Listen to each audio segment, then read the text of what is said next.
Welcome to the Creative Mind Smart Money podcast, where we turn financial confusion into creative confidence. I'm Samantha Eck, bookkeeper and fractional CFO for creative entrepreneurs. Each week, I'm sharing my financial expertise and actionable strategies to help you build a thriving creative business. Plus, you'll hear from industry experts who bring fresh perspectives on growing your business beyond the numbers. Because building a successful creative business starts with strong financial foundations. Your next chapter starts now. You're listening to the Creative Minds Smart Money podcast. And today, of course, as always, I'm so excited to talk about all the things. I've been talking a lot lately on threads about how I just struggle so hard with getting things out into words, and which is why I love my podcast, because my podcast is literally the place where I can come and just talk. I have an outline for the episode. I have a vision for the episode, and I just talk. And I guess it not really makes sense, but it all just flows really well because I already know what I want to talk about. Whereas with my emails and all of my writing and things like that, it always seems super hard for me to get the point across. So if you're here, thank you for listening, and know that I'm always here to provide value and education, but I also want to help you out as a bookkeeper, as a professional CFO. I want you to understand your numbers. And I've said this before, but I want you to beat statistics.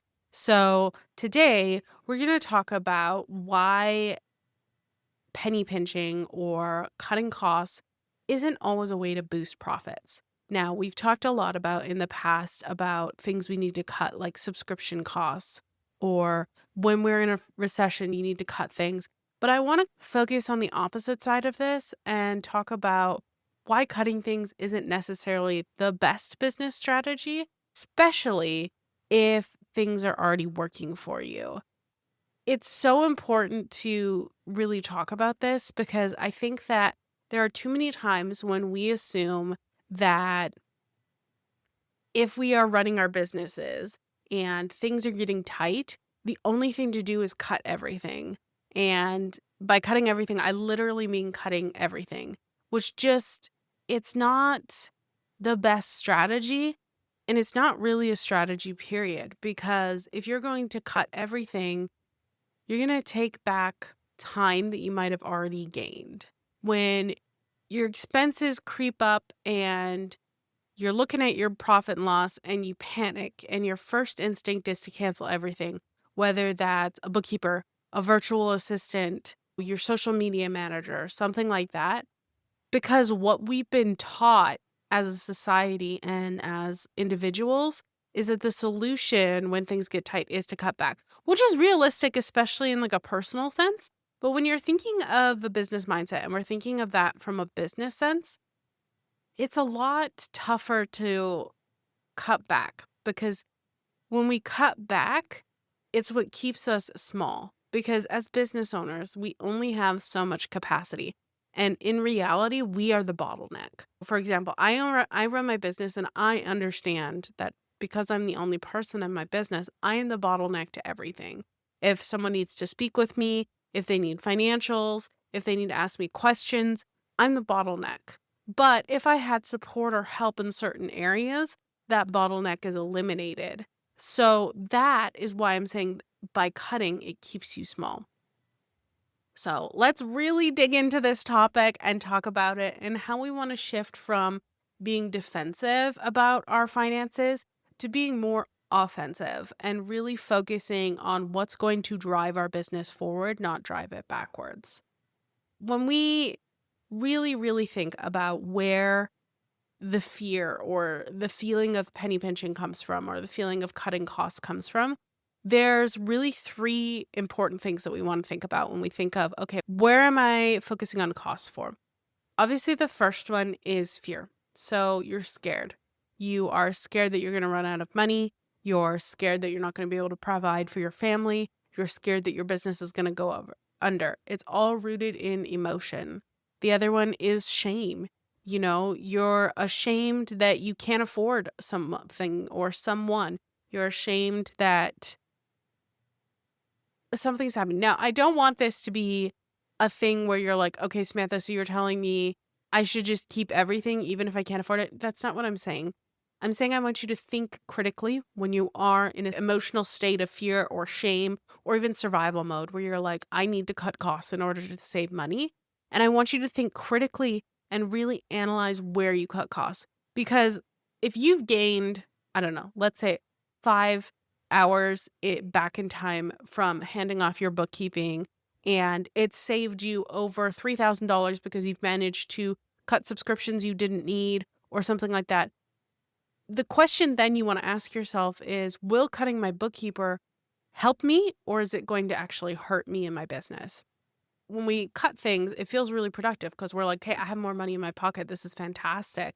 But what happens is it often creates this false sense of control because now, you've cut that bookkeeper. Now you have the bookkeeping back into your lap and it's back there. And now you have to deal with that.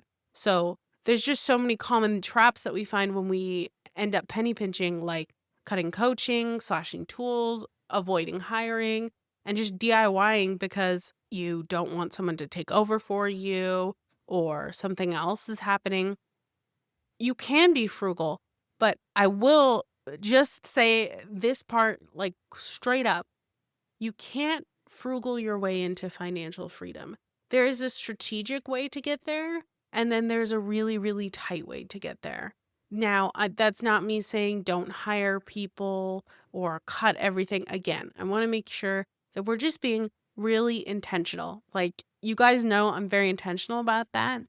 So when we talk about cutting costs, it doesn't necessarily, again, mean that it's going to bring you more revenue or bring you more profit, because cutting costs is not always the way to bring you more profit. Again, if you had a bookkeeper and they save you 5 hours a month, that's 5 hours that you could be spending on sales generating activities.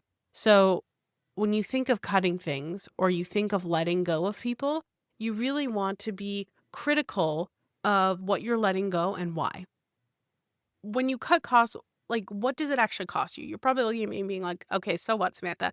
I cut my bookkeeper, I cut my coach. What is it going to cost me? Well, there's a few things, and it really helps emotionally, like, especially. You're going to have that lost momentum. Imagine you have a coach who just fires you up and burns you up inside. It's like, yeah, this coach is amazing. I love this person. They just get me going.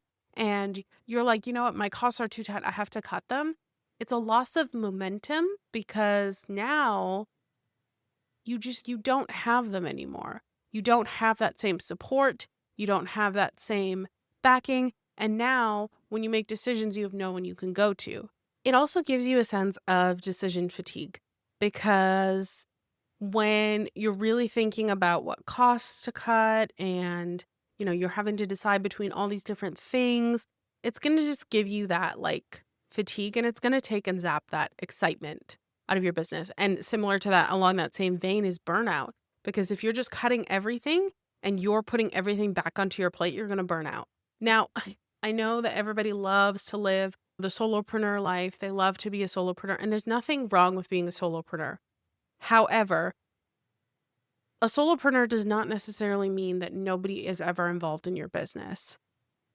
Human beings are really good at certain things. And even as business owners, our zone of genius is certain things. So if you're a website designer, your zone of genius is designing websites. Now, if your zone of genius is also numbers, fantastic. But that's what kind of what I'm talking about. If you're focusing on numbers and you absolutely hate them and you handed it off to your bookkeeper and now you take it back, you're going to burn yourself out because that was something that you passed off and you just couldn't handle. Now, again, I just want to make this clear. It's not, if you are in desperate need of money and you need money to support your family, I'm not saying don't cut things. This is more of that occasion when you have money, you are able to provide for your family, but you are looking at your business and you're like, I want more in my pocket, which isn't necessarily always it is a good thing, but the way to getting more in your pocket is not necessarily cutting costs. It could just be adding revenue, if that makes sense. We always think of cutting when we have a scarcity mindset. Again, that's where I'm talking about. Comes from that scarcity mindset where we're cutting because we just want to see more in our net income right now, right at this moment. We want to see that percentage. Sometimes it takes a while to build up to that net income. And by cutting things and cutting from scarcity, you play into this cycle of being small because you're like, okay, I just want to see my bottom line grow bigger right now. But businesses don't grow their bottom line overnight. Their bottom line takes a lot of time and a lot of people and a lot of help and a lot of assistance. So again, that's going to show up not just in your business, but in your books because it's going to cause some sort of delayed growth. You're going to have stagnant revenue because, you're focusing now just on the parts of your business that you were not focusing on now. And then, of course, it's going to cause that unpredictable cash flow because you do have that stagnant revenue. So now you're telling me, okay, Samantha, so you've gone on and on about cutting costs, but what works instead? Like, what can I do instead of cutting costs that will help my business? So first of all, the key here is going on the offense with your numbers. And that sounds like a sports term, I know, but let me go a little bit deeper. The first thing is understanding what's actually profitable in your business. So when I'm saying that, what I'm saying is if you are looking at your business and you have, let's just throw out a number, 50 different offers as a service provider. You have 50 different offers. 25 of them are digital, 15 of them are group, 10 of them are one-to-one programs. Whatever that is. Maybe you have just like this massive business. What of those offers is actually profitable? And if you're looking and you're saying, okay, only 10 of these offers are actually profitable, like only 5 of these group offers, 2 of these one-to-one offers, and 3 of these digital products are actually profitable, first of all, the first thing you need to do is cut all of the other offers. Like, don't focus on the non-profitable offers and focus on the profitable offers. What about them works? What about them is bringing you in money, and how can you make more? And then, of course, we have using KPIs. So this is very CFO level mindset. This is not something a lot of people really think about, but it's your profit per service, your cost per client acquisition. And that's where you really start to dive into your direct costs, your indirect costs, and understanding kind of what goes into all of the cost of service so that you can make your business a little bit better. And then, of course, looking at where to invest, not just where to cut. So if you're cutting something for a reason, maybe you're looking to invest elsewhere. Like, just as an example, again, if you're looking to cut bookkeeping, maybe it's because you're looking to invest in funnel building. Or if you're cutting funnel building or social media, maybe it's because you're looking to invest in bookkeeping so that you can raise your profits or just something like that. So I want to give you just a clear list of profitable business moves that will help you when you're in this mindset of cutting things. So the first thing is investing in client retention. So the clients you have, the current clients you have, or the clients that you've worked with in the past already know you and trust you, and you've built that trust. So investing in something that's going to retain them and help them just be consistent clients is always going to be the best thing for you. Whether that is building a retainer, whether that is building out your client journey and your like the background of your business, building recurring revenue, that's always something that's good, especially when you have that monthly recurring revenue, because that's going to help you build your business. And then, of course, getting financial strategy support, because if you're someone who doesn't think in the mindset of numbers like KPIs, what's actually profitable, all those things, it's really hard to understand where you need to go next, because you can be making these 6-figure incomes and not even understand what's going on in your business. So that's where we come in with that intentionality. And then, of course, raising prices intentionally, not reactively. So if you have had the experience for 6 or 7 years now and your prices are on the low end, but for your experience, your prices should be up here, looking at that and saying, okay, like, how do I raise my prices so I can cover my bottom line? Things like that. Because cutting is not always the solution. There's just a multitude of other things that it could be that could help you not cut and help you grow your business with even more intention. Just as a kind of reframe, I want to analyze and give you some steps of what to do when you get the urge to cut everything. Because honestly, it does happen more often than not, there's days where you're like, I just want to burn everything down. I don't want to deal with this anymore.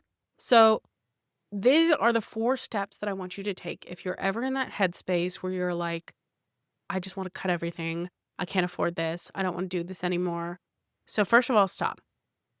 Pause the panic and sit with it for, 25 hours or 24 hours. There's only 24 hours in a day.